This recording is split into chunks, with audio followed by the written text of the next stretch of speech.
दोस्तों जय माता दी। आज हम बात करने वाले हैं पूर्वा भाद्रपद नक्षत्र की। पूर्वा भाद्रपद नक्षत्र के जो स्वामी होते हैं वो गुरु होते हैं। तो पता है, एक बात सबसे पहले आपको सुननी चाहिए, यदि इस नक्षत्र के लोग अच्छी दिशा में बढ़े तो बहुत अच्छे होते हैं, संस्कारी होते हैं, सभ्य होते हैं। यदि इन्होंने दूसरा मार्ग अपना लिया तो ये अत्यधिक हिंसक और विनाशकारी भी हो सकते हैं, क्योंकि इसके जो देवता होते हैं वो अजैक पाद होते हैं और ये भगवान रुद्र का एक रूप होता है। पूर्वा भाद्रपद नक्षत्र में जन्मे व्यक्ति असाधारण रूप से गूढ़ कार्यों और असाधारण शक्तियों के स्वामी होते हैं।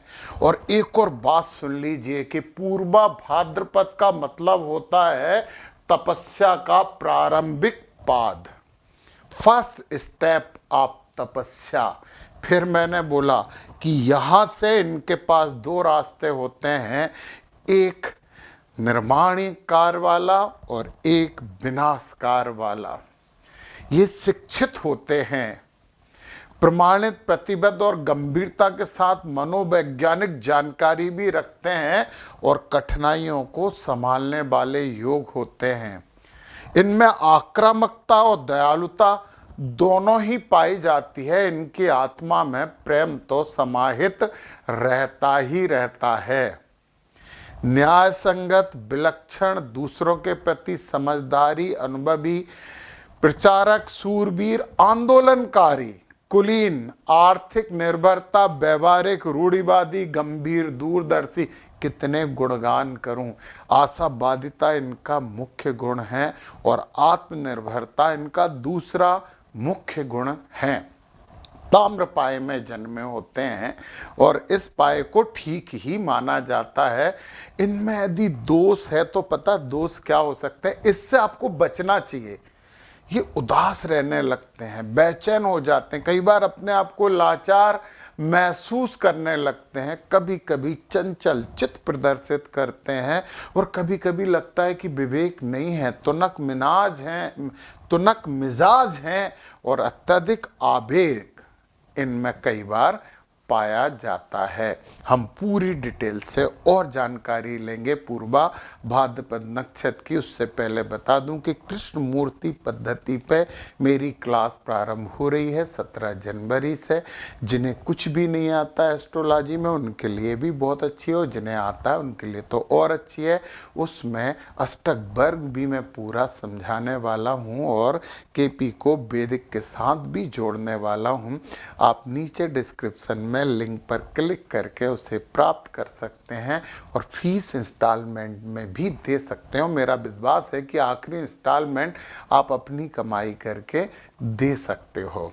चलिए, पूर्वा भाद्रपद मैं पहले ही बता चुका हूं, राशि 3 चरणों में जो होती है कुंभ और 1 चरण में होती है मीन, है ना। तत्व अग्नि है, गुण सत्व है, तामस मिश्रित है, प्रकृति उग्र है, मूल भाव तप है, परिवर्तन, वैचारिक क्रांति और त्याग। किसी भी बड़ी क्रांति के जनक भी इसी नक्षत्र के जातक होते हैं। और कौन सा ग्रह आपको धन देने वाला है और कौन सा ग्रह आपकी हमेशा रक्षा करने वाला है, इसकी बात हम नवतारा चक्र से करेंगे और आपकी पूरी कुंडली के हर भावों में उनकी उपस्थिति पर भी बात करेंगे। परंतु पहले जरा इसके बारे में और समझ लें। अत्यंत गंभीर, जीवन के रहस्यों को जानने की तीव्र जिज्ञासा, वैचारिक रूप से उग्र और स्पष्ट, समाज की रूढ़ियों को तोड़ने की प्रवृत्ति, आध्यात्मिक बेचैनी, कभी कभी मानसिक द्वंद्व, और ये कट्टर भी होते हैं। कार्य क्षेत्र, आध्यात्मिक साधक, सन्यासी, लीक से हटके कोई से भी काम करते हैं। तंत्र मंत्र, गूढ़ विद्याएं, दर्शन, समाज सुधार, शोधकर्ता, वैज्ञानिक, मनोविज्ञान, गहन काउंसलिंग, राजनीति भी, परंतु एक अलग विचारधारा के साथ, लेखन, वैचारिक क्रांति, गुप्त संगठन, रणनीति, ये नक्षत्र जो है ना वो धन से अधिक उद्देश्य को महत्व देता है। मैं इसे इसकी सबसे बड़ी विशेषता मानता हूँ। व्यवहारिक एवं सामाजिक सुभाष के बाद सीमित सामाजिक धारा, स्पष्ट कभी कभी तीखा, दिखावे से दूर, वैचारिक ईमानदारी। ऐसा नहीं है कि आपको जो पसंद है वो बात करेंगे, नहीं, जो सही है वो ही बात करेंगे। मित्र कम पर गहरे, विरोध से नहीं घबराते। मानसिक तनाव रहता है, सिरदर्द, माइग्रेन, अनिद्रा, उच्च रक्तचाप, पित्त विकार, ध्यान, मनोगुरु शांति की आवश्यकता इन्हें रहती है। ध्यान तो इन्हें करना ही चाहिए।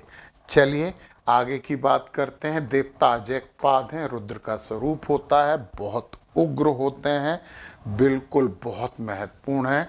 दो मुख वाली तलवार, मैंने बोला कि दो दिशाएं होती हैं, एक रचनात्मक एक विनाशात्मक।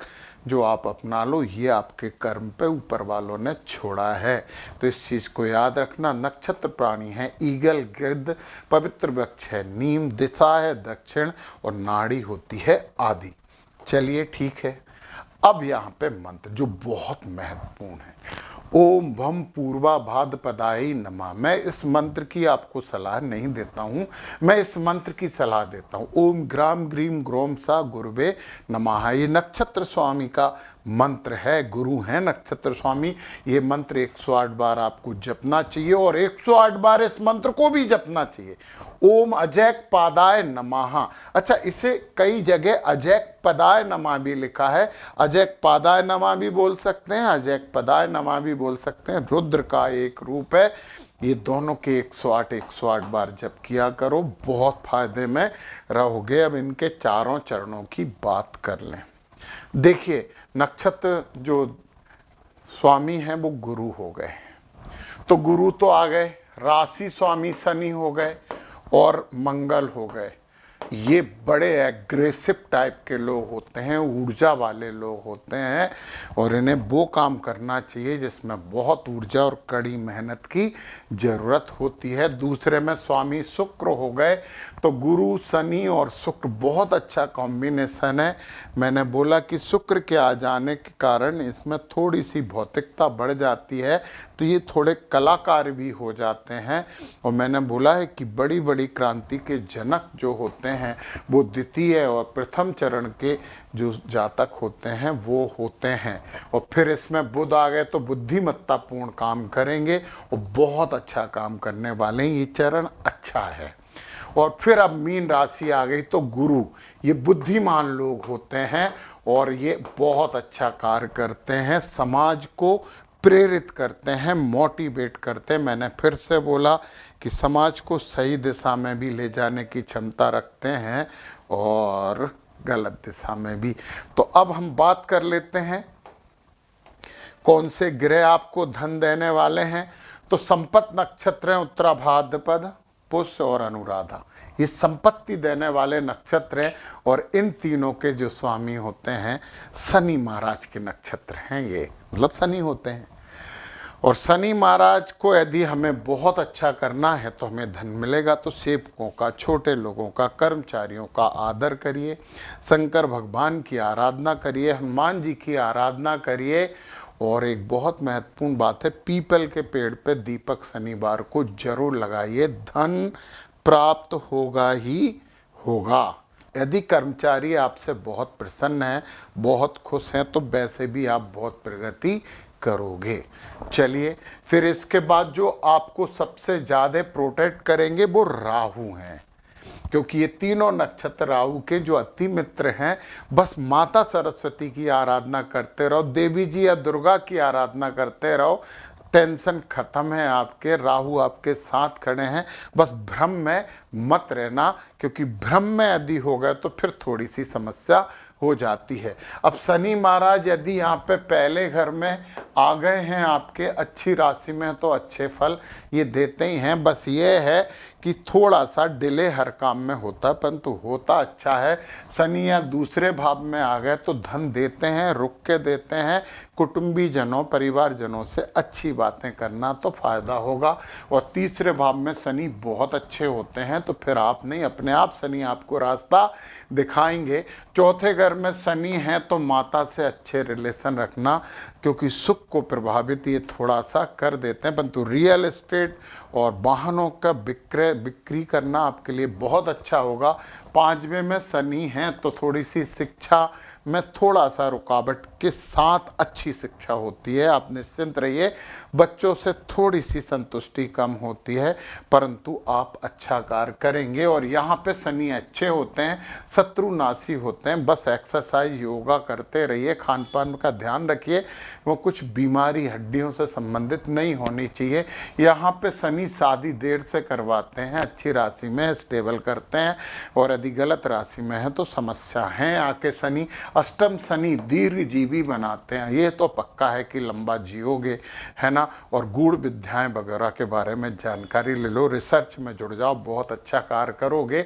और यहाँ पे शनि है तो धार्मिक भावों से जुड़ जाइए, अच्छा करेंगे। मतलब अपने अपने कर्म में धर्म ले आइए तो आप अच्छा कर पाएंगे, ये बात ध्यान रखिए। यहाँ पे शनि महाराज अच्छे होते हैं, कर्मठ बनाते हैं। नौकरी तो आपको मिल ही जाएगी, जल्दी मिलेगी। जल्दी तो शनि कोई भी काम नहीं करवाते, ये बात तो झूठ बोल दी मैंने। यहाँ पे शनि है, समाज से जुड़िए, बहुत अच्छे होते हैं, बहुत फायदेमंद होते हैं। बस हर चीज़ थोड़ी सी डिले करके देते, परंतु देते सब कुछ हैं। और यहाँ पे शनि हो गए तो योगा, अध्यात्म वगैरह से जुड़िए, विदेशों से जुड़िए, एक्सपोर्ट इंपोर्ट का काम करिए, माइनिंग का काम करिए, बहुत अच्छा काम आप कर पाएंगे। और 2026 का पूरा राशिफल मैंने अपने ऐप में डाल दिया है, नीचे डिस्क्रिप्शन में लिंक है, उसे क्लिक करके आप प्राप्त कर सकते हो। हर महीने के नक्षत्र और ग्रह दोनों के उपाय उसमें दिए हैं, तो बहुत अच्छे लोग हो तो सही रास्ता पकड़ लेना, तो सही दिशा में बहुत अच्छा करोगे। जय माता दी।